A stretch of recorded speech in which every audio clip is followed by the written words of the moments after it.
Hey guys, Professor Bill, Comic Book University, and Monica Rambeau, Photon, issue number 1. This is going to be a little bit of a stressful review for me because I hate redoing reviews, but I had to redo this review because my freaking kitten kept on meowing at me because I closed the door. God forbid. Anyway, it's not my fault that he loves me so much. Actually, maybe it is. Maybe it's just pheromones, in which case it's not my fault. Either way, hey, let's get talking about this comic book. We'll go on from there. So the people responsible for this book are Eve L. Ewing, the writer, Luca Maresca with Ivan Fiorielli doing the art, Carlos Lopez on colors, and VC's Clayton Cowles doing the letters. Lucas Wernick does the cover art. Whole bunch of variant covers out there, including Brian Stelfreeze. It's like, did they only get Stelfreeze to do books with black characters? Because, newsflash, I've seen him do white characters and Asian characters and lots of other characters too, and he does a really good job. You could give this guy more work than just the black characters, because now you're kind of stereotyping him. And Stelfreeze is an amazing human being. Met him twice in person, shook my hand. He reached for my hand before I reached for his. He's a genuinely good person, and he deserves better than to be labeled as, oh, he's the guy who does black people. Yeah, sorry, that's just my opinion. Anyway, this was a very boring freaking book. I can't lie. I'm not going to lie about it. It wasn't bad, but it wasn't good by any means. Look, I saw Monica Rambeau, and right away I was going to buy this comic book just for the sake of conversation. You know what I'm saying? Well, I mean, I get the stuff sent to me, but it's not the point. Like, I was going to get this comic book regardless, even though the front cover didn't exactly look great. She looked Asiatic with her eyes. It's like, you can't draw better than this? Because, I don't know, man. I mean, it's front cover. And then the main picture that you can see in here that came after the 100 years of Stan Lee. No, she doesn't look good. That's a very horrible image of her, with all due respect. Sorry. That just wasn't a good image of her. Draw eyes better, right? Excuse me. Anyway, I saw Ewing attached to this, and like, Al Ewing, that would be perfect, because I think most of us know in general, if not, you're going to learn right now, that Al Ewing is the one who came about looking at a book that, he was supposed to do with Monica Rambeau in it, and she was called Photon, and he says, Photon is a stupid name. The same thing that all of us said. He says, it's a stupid name, we're going to change your name to Spectrum, since I can't use Captain Marvel for her. See, here's the way it works. Captain Marvel was originally for crying out loud, I know the name of the comic book company. Anyways, it's a really old comic book company. They had Captain Marvel, Billy Batson, right? Shazam. And then DC Comics went around screwing this comic book company over multiple times, and they wound up just saying, all right, fine, F it. Here, take the freaking name. DC never won a case, but they were tired of these frivolous lawsuits that were costing way too much money, so they ceded to DC, and DC got the character. Didn't do anything with the character, though, really, and sure as hell didn't do anything with the name. So since the character and the name were just abandoned, Marvel did the right thing and they purchased the right to the name. DC just chose to use the character, which is okay. Okay, cool. So Marvel took the name and they had to obviously give a character the name, so they made the character Captain Marvel. And this was Captain Marvel from now on. That's the Kree soldier guy. Anyway, eventually he died because Starling was like, let's actually make this guy interesting for once. And instead of giving it to the name to Carol Danvers like it should have initially gone to, instead it went to Monica Rambeau, so they could keep the name in circulation so that DC or nobody else could really steal the name. Okay, cool. I get it. I understand that. Why it went to Monica instead of Carol Danvers, I don't know, but it is what it is. And most of us who are reading comic books today, like people of my generation at least, we grew up with Monica Rambeau being Captain Marvel. It is what it is. So there's a scene later on in here, and it's one of the only original scenes in this entire issue, because most of this comic book is just recaps of other things that happened. I'm going to say 95% of this comic book was just recaps, which leads me to several speculations and why I probably won't continue with this series. But anyway, there was this old woman who was praising Monica Rambeau, saying, "You'll always be Captain Marvel to me." She said, "Oh, I changed my name to Photon recently, da da da da da da." Yeah, I I think that could have been explained better because she was unconscious for a while. She was gone out of action for a while. So, tis what it is. But, like, they went with Photon on this. Why not just go with Al Ewing's Spectrum, which is a far superior name to freaking Photon? Anyway, or Proton. Photon. It's Photon, right? Go back to the beginning of this freaking book. Yeah, Photon. So, look, I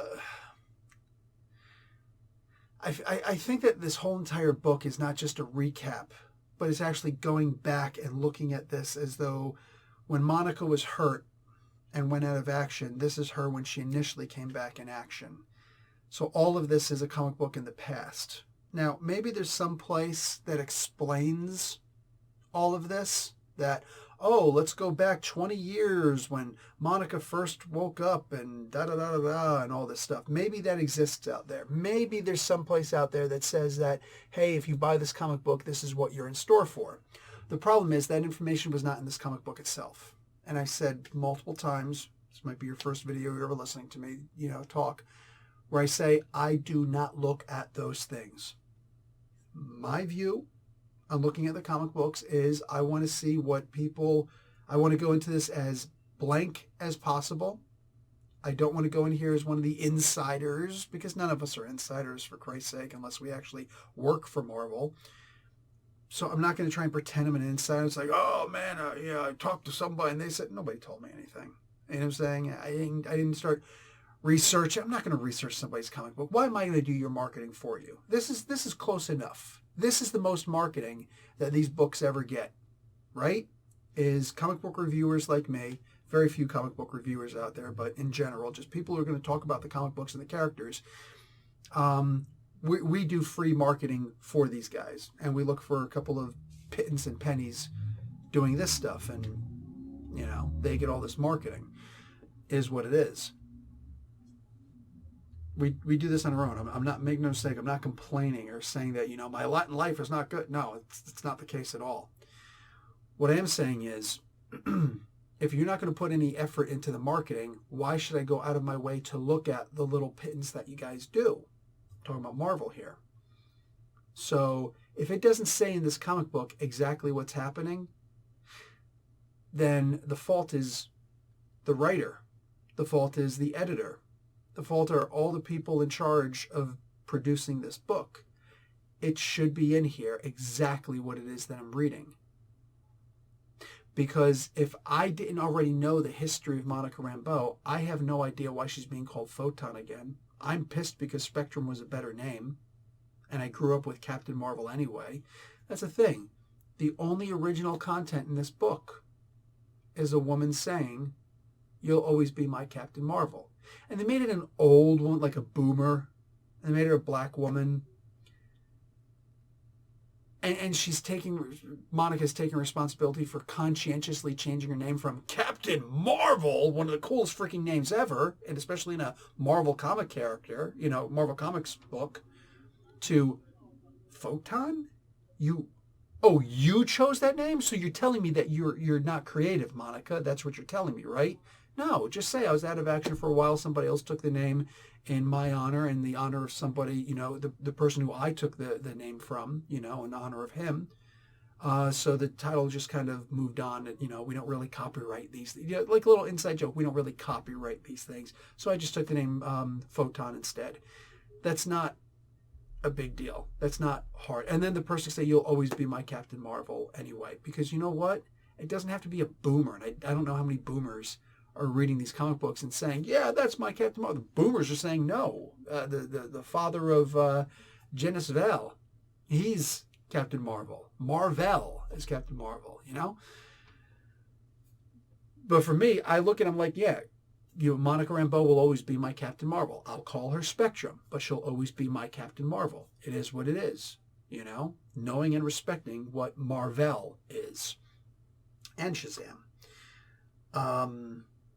So it's just weird to me because there are more of us than Eve Ewing apparently knows who will have that same sentiment. It didn't have to be, here's this old person saying this, and one old like it's just added like I always look for things. I have a very critical eye, and sometimes I'll see things, sometimes I'll overthink things. I will, but I have a very critical eye where I try to go out of my way to notice certain things, right, and find patterns in things. It's a part of high IQ. It takes away from your emotional stability, but it really enhances your ability to find and recognize patterns in things, even if those patterns don't exist. So this is just, that's the way my brain works. Sorry in advance. So when you have a boomer, some old person on a walker saying these things, it seems like that whole thing is out of date. It's like you're going out of your way to say, calling her Captain Marvel or holding on to the Captain Marvel title is a really out of date thing. And it's like a fanboy kind of thing that just needs to die away. That's not a hill that you want to die on if that was the message you were trying to incorporate. That's not at all the message that you want to plant your flag in this little hill that doesn't even have a bunker on it, and you're going to hope, yeah, probably not a good idea if that's what she intended by this. If this was just a throwaway thing, then with all due respect, it was kind of a bubble-headed thing. Like, I saw absolutely no... This was the only original content in this entire comic book. Everything else was just taking from stories that have already happened. No change to these things at all. This was the only original content in the book. And it felt like it was calling a bunch of us dinosaurs. I'm middle-aged. I'm at that age where I'm going to make a really stupid purchase at a car dealership, like a new Corvette that I can't afford or something like that. At least that's what we used to say back when we were kids, when the baby boomers were going through their midlife crisis, I don't find any need to buy a new car right now, but my point is, like, I'm at midlife. I've still got 20 plus years easily, like accidentally, probably 30 of my professional career before I even start thinking about retiring, sans some major injury. So there's that. So I just found this very isolated incident extremely odd. The only original content in this book. So I guess that this is not her changing her name back to Photon.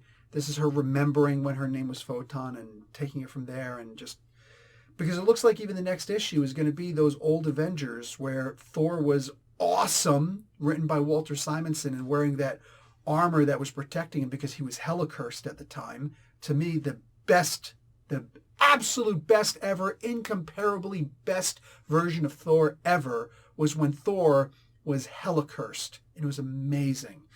I've got to talk about that one of these days. But, Dr. Druid was relevant at the time because he was on the team. Black Knight was still using his regular ebony blade. He wasn't using that photon sword at the time. That would have been interesting. Photon! No, I'm calling for my sword. It's not sentient. Shh, quiet down, former Captain Marvel. You'll always be my Captain Marvel. Like, it's just a really weird time, but it looks like they're harkening back to that time for the next issue. So here's why I'm not interested in continuing this book. There was zero creativity in this whatsoever. None. You could have gotten a trained monkey to do this. In the words of that Tropic Thunder movie when Top Gun, Maverick, what the hell's his name? Tom Cruise. When Tom Cruise was playing that one fat bald guy in that movie. And he's like, you do a good job. I'm joking. I get a nutless monkey to do what you do. A nutless monkey. Like, what is that? What's the difference if he has balls or not? Like he was neutered. Like, oh no, you neutered a monkey and he can still do this job. Anyway, but honestly though, that's how I feel. That's how I feel. Like anybody could have done this. You didn't need Eve Ewing to do this. You didn't need any. This book didn't even need to come out. As far as I can tell, this book didn't even need to come out. I don't know what the purpose of this was. Maybe to get people ready for the Marvels movie that's going to be coming out sooner or later. Maybe, but in which case, there are better ways to do it. Actually make original content. That's something I don't find to be too difficult. But apparently when you're hiring people who've never done comics before, you know, and Eve started with, you know, Riri Williams, and it was a good series. You know, she took over after Bendis, you know, back when Bendis was actually good at what he was doing. Pre-Mercer, pre-DC, pre-Superman. She did a good job, and she made some new characters, and she was really original, really creative with this stuff. So I don't understand right now what's going on. I don't understand why we're just doing flashbacks to stuff. I can't recommend this comic book. I don't think it was good at all for any reason. I don't think there was a single reason to get this. The art wasn't even that great. It wasn't bad, but there's certain areas where it wasn't that great. By the way, sorry, I went back and looked at the cover. The cover is actually really good. It's that main image, like 3 pages in, that's not good. I know, it is what it is. I don't see any reason to purchase or solicit this comic book at all. I cannot recommend it in the slightest for any reason whatsoever. You want to know the history of Captain Marvel? Go look up Earth 616, Monica Rambeau. You'll find everything that you need to know about her right there. You know, a whole detailed history and told far better than this. It is what it is. I worked on some of those pages. Anyway, guys, it's been real. It's been fun. This comic book just hasn't been real fun. I will talk to you guys later. Like the video. Watch an ad. Professor Bill, Comic Book University. Class dismissed.